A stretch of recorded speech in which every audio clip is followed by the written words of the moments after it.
کیا آپ جانتے ہیں کہ حضرت علی کرم اللہ وجہہ کی زندگی میں ایک ایسا وقت آیا کہ ایک طاقتور پہلوان جس کا نام فتح تھا، جو کہ خود 400 پہلوانوں جتنی طاقت رکھتا تھا، حضرت علی سے مقابلہ کرنے کے لیے بہت بڑے لالچ دے کر بلایا گیا۔ سب سے پہلے جانیے کہ فتح کون تھا۔ یہ پہلوان عرب کے مختلف علاقوں میں اپنی بے مثال قوت اور بہادری کی وجہ سے مشہور تھا۔ اس کا انتخاب ایک کافر قبیلے کے سردار نے کیا، جو تبوک کے قریب واقع ایک قبیلے کا بادشاہ تھا اور حضرت علی سے شدید بغض رکھتا تھا۔ اس نے حضرت علی کرم اللہ وجہہ کو قتل کروانے کا منصوبہ بنایا اور کئی ملکوں سے طاقتور پہلوانوں کو بلوایا۔ اس نے 400 پہلوانوں کی آپس میں کشتی کروائی، جن میں آخر صرف ایک بچا، وہی فتح تھا۔ اس پہلوان سے بادشاہ نے کہا، میں نے تمہیں اس لیے منتخب کیا کہ تم ایک شخص سے میرا انتقام لو۔ وہ شخص بہت مشہور پہلوان ہے۔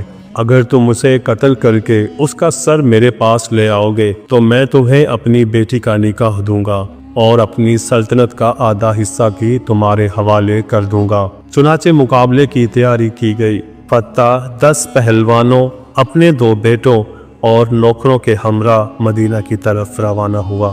جب وہ مدینہ کی حدود میں پہنچا، صبح کے وقت ایک شخص مدینہ سے نکلتا دکھائی دیا، جس کے ہاتھ میں بیلچہ اور رمبا تھا۔ فتح کے بیٹے نے کہا، بابا کیوں نہ اسی سے پوچھا جائے کہ علی کون ہے۔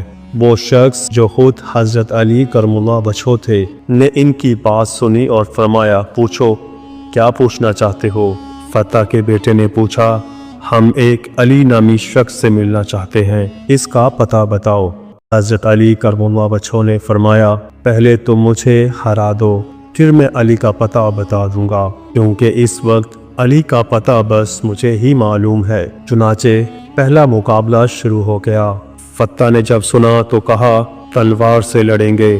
حضرت علی کرم اللہ وجہہ نے فرمایا، میرے پاس تلوار نہیں، میرے پاس یہ بیلچہ ہے، تمہاری تلوار کا یہی مقابلہ کرے گا۔ چنانچہ مقابلہ شروع ہوا۔ فتح وار پر وار کرتا گیا، لیکن حضرت علی کرم اللہ وجہہ نے سب روک لیے۔ پھر فتح تھک گیا، پھر اس نے کہا، اب ہاتھوں سے لڑتے ہیں۔ حضرت علی کرم اللہ وجہہ نے فرمایا، ٹھیک ہے۔ پھر بھی فتح تھک گیا، کیونکہ حضرت علی کرم اللہ وجہہ صرف وار روکتے تھے، جواب نہیں دیتے تھے۔ چنانچہ پھر تیسرا مقابلہ ہوا۔ فتح نے کہا، اب میں اپنی مہارت والی لڑائی کروں گا، برچھے کے ساتھ۔ حضرت علی کرم اللہ وجہہ نے فرمایا، میں رمبے کے ساتھ لڑوں گا۔ اب بھی یہی ہوا۔ فتح وار پر وار کرتا رہا، حضرت علی روکتے رہے۔ لڑتے لڑتے فتح تھک کر گر گیا۔ اس نے کہا، آپ نے ایک وار بھی نہیں کیا، اب آپ وار کریں۔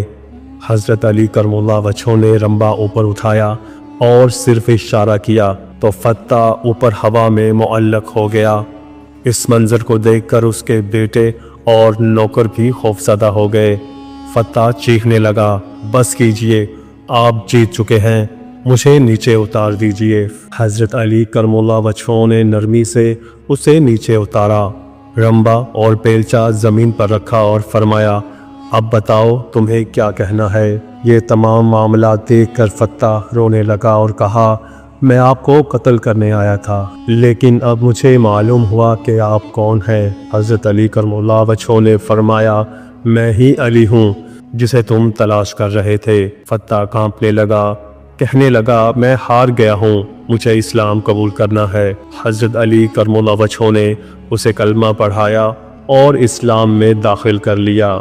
حضرت علی کرم اللہ وجہہ نے فرمایا، پہلے تیرا نام فتح تھا، اب میں تیرا نام قمبر رکھتا ہوں۔ تاریخ اس بات کی گواہ ہے کہ قمبر نے پھر کبھی مولا علی کا دامن نہ چھوڑا اور ہمیشہ ان کے ساتھ وفادار رہا، چاہے وہ صفین کا میدان ہو یا جمل، قمبر ہر معرکہ میں ساتھ رہا۔